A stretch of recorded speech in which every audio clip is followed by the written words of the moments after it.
Social media کے ذریعے سوالات کا سلسلہ ہے۔ محمد بلال حسن سوال کر رہے ہیں، یہ کہہ رہے ہیں کہ وضو کے درمیان اگر کوئی عضو دھونا بھول جائے تو اب اس صورت میں وہ کب اس عضو کو دھوئے؟ اگر نماز پڑھنا شروع کر دی ہے اس دوران اس کو یاد آیا ہے تو اب اس صورت میں نماز کا کیا حکم ہوگا؟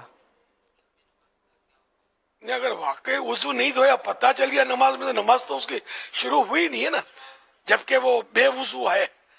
ہاں وضو علل وضو کیا تھا، وضو تو تھا، اور پھر تازہ وضو کرنے لگا تھا، اس میں کوئی عضو بھول گیا بالفرض، تو اب اس کا پہلے کا وضو تو کارآمد ہے، ٹوٹا نہیں ہے، تب تو نماز ہو جائے گی، ورنہ یہ کہ نماز تو ہوگی نہیں، نماز توڑنے کی بھی ضرورت نہیں ہے، نماز تو اس کی شروع ہوئی نہیں، بس سیدھا چلا جائے، اور جو عضو رہ گیا تھا سوکھا اس کو دھو ڈالے۔ جو دھونے کا طریقہ ہے تو وہ وضو کی طرح کم از کم 2 قطرے بھیج جائیں تو بھارت 3 بار دھو لے، اور آ کر پھر نماز اپنی نئے سرے سے کیا شروع ہوئی نہیں تھی، نئے سرے سے ہی پڑھنی ہے۔ تو واللہ تعالی اعلم ورسول اعلم، عز وجل وصلی اللہ تعالی علیہ وآلہ وسلم، صلو علی الغبیب صلی اللہ علی محمد۔